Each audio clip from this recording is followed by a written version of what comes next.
Police millage number 2 was first approved by voters in 1986 and has been renewed every 10 years since.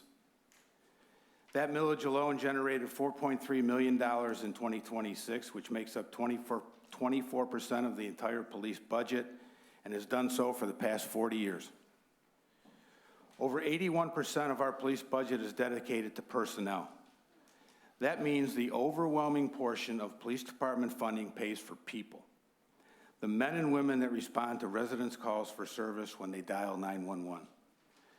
That cost also includes the people in our 911 Emergency Operations Center that answer those calls and dispatch police officers, firefighters, and emergency medical personnel to homes and businesses in emergency situations.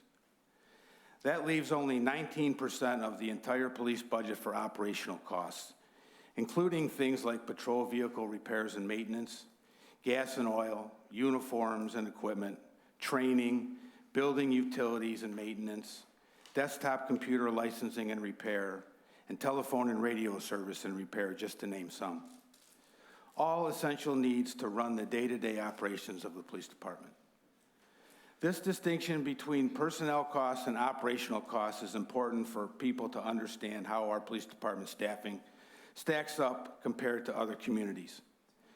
As you've heard previously from retired police chief, the national average for police officers per 1,000 residents is 2.4. That means the average community employs 2.4 police officers for every 1,000 of their residents. Using that math, for the Waterford Township Police Department to be considered average in terms of staffing, we should employ 168 police officers. Some people like to use the word transparency to insinuate wrongdoing, or cast doubt, or make an argument they themselves know to be untrue, or try to say something without actually having to say it. So, here is some completely factual transparency for everyone to consider. We, as we sit here tonight, currently employ 56 police officers, not the 168 officers that would make us average in terms of staffing, just 56. That means we employ 0.8 police officers per 1,000 residents, which is 1/3 of the national average of 2.4. An informed person might ask, how is that possible? How did we get there? In 2000, the Waterford Police Department employed 96 police officers, almost double the number of officers that we employ today. There was also a robust civilian support staff, much of which no longer exists. During the economic downturn from 2008 to 2010, the number of police officers began to dwindle due to unfilled vacancies in anticipation of looming financial difficulties.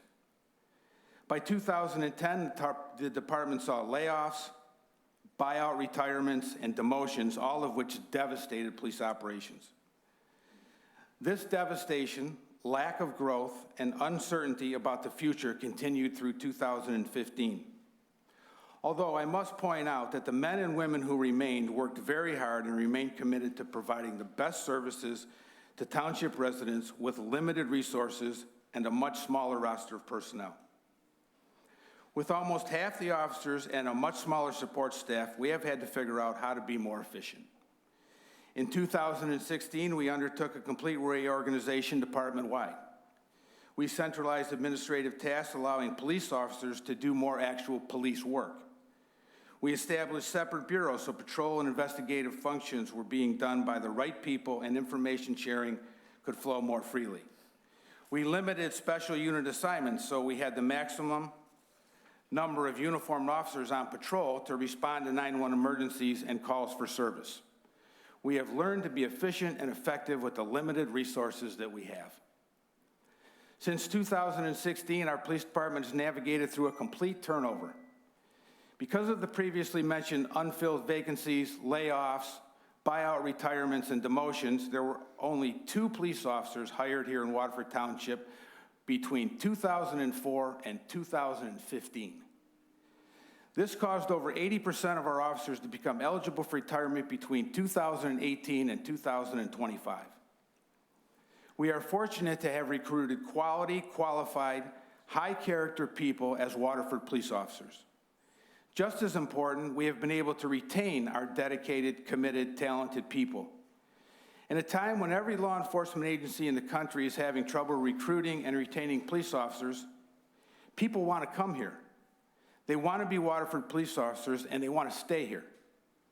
Our agency and this community are highly thought of in law enforcement circles. We enjoy this reputation for several reasons, not the least of which is long-standing community support. With that support, as well as advanced training, up-to-date equipment, a great work environment, and the dedication of our people, we have created a strong, stable police organization that is well respected by our local, state, and federal law enforcement partners, as well as potential police officer candidates. A loss of $4.3 million, which is 24% of our current budget, would not only be devastating to police operations, the damage would be irreparable. Policing this town with anything less than our current 0.8 police officers per 1,000 residents is just not possible. Not only is it not possible, it would be unsafe. Unsafe for residents and certainly unsafe for our police officers. A primary function of local government is to provide public safety services for its residents.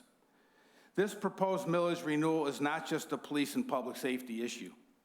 This is a community issue that could affect every department of local government and the services they provide. If township leadership and key decision makers are forced to search for alternate funding, every option would have to be on the table in order for the township to provide proper police services. History shows communities that do not provide adequate public safety see an increase in crime, decrease in property value, increased insurance rates, and an overall deterioration of quality of life. We don't have to look far to find communities where this has happened. Our police officers are all that stands between crime and criminals and the law-abiding public. When people begin their sentences with, "I support the police, but," much of what follows is anything but support. In fact, much of what follows is usually incorrect speculation and misguided accusations. These men and women that are here tonight, your Waterford police officers, are honest, hardworking people that come to work every day to serve, to help make this community a safe place to live, work, and visit for everyone.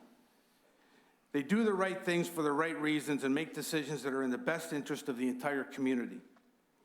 They often stay late, working overtime, and come in early to cover open shifts. They volunteer their time for community events. And on many occasions, they have gone into their own pockets to pay for food, gas, and even hotel rooms for residents and non-residents they've encountered who were in dire need of help. They don't ask for recognition or applause or even a pat on the back. All they have ever asked for in return is support from their community and from their elected officials. A few more things to consider. With only 19% of our entire budget dedicated to operating costs, we have very limited funding annually for training, equipment, vehicles, and technology. Over the last 10 years, our department has used over $1.5 million in equitable sharing money, commonly referred to as drug forfeiture funds, to provide some of these things for our officers. With that money comes specific state and federal equitable sharing guidelines that dictate how that money can and cannot be used. Paying salaries and other personnel costs are not permissible uses of those funds. That $1.5 million has not only provided additional necessary funding for police operations, it has also provided that same amount in savings for Waterford taxpayers. Additionally, we have received state and federal grants for such things as continuing education, school resource officers, community health services, ballistic vests, AEDs, and more. Once again, costs that were not borne by Waterford taxpayers. Based on the information that I have just set forth, I, along with all of these police officers and the support staff that are here tonight, urge this honorable body to adopt the resolution before you, directing the clerk to submit the proposed ballot language to be placed on the November 3rd general election ballot. Thank you. Thank you, Chief.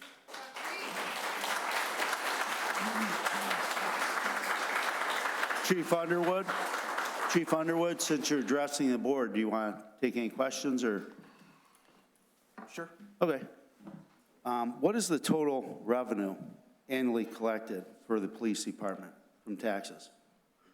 I've got it right here in the budget if you want to look it up. The total budget, The total amount of revenue that the police department receives annually from taxes.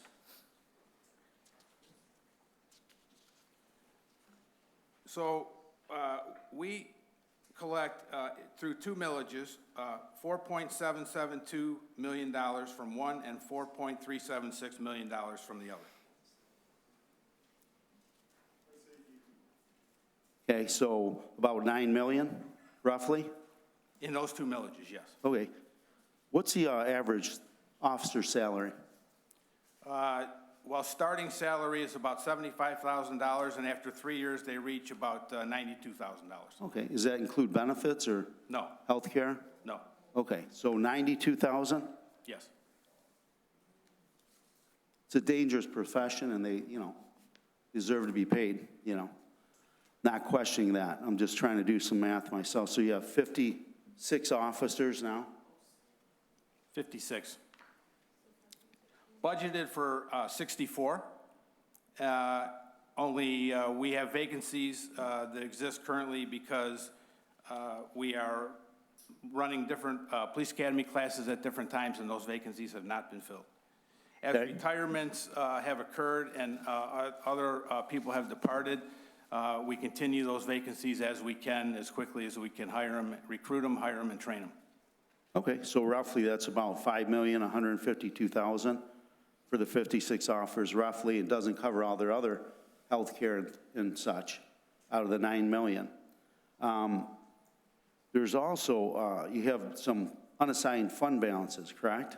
You have some We do have a fund balance. some safety nets in case something happens while we're deliberating or voting. We do have a fund balance. So how many millions are in the fund balance, unassigned fund balances? You have to ask our financial people It's right here. what the total is. It's in the budgets. Well, then why don't you tell me? Well, since you because have it in front of you? it's your department and you should be making a presentation, all those facts. I just did. Is it like $9 million? No, Is it 8? no. How much is it? You tell me. You have the money. You have the book. Well, right in front of you. between the township, police, and fire, I think there's about 24 million. Am I wrong? You'll have to ask Derek Diedrich, the budget director. He's well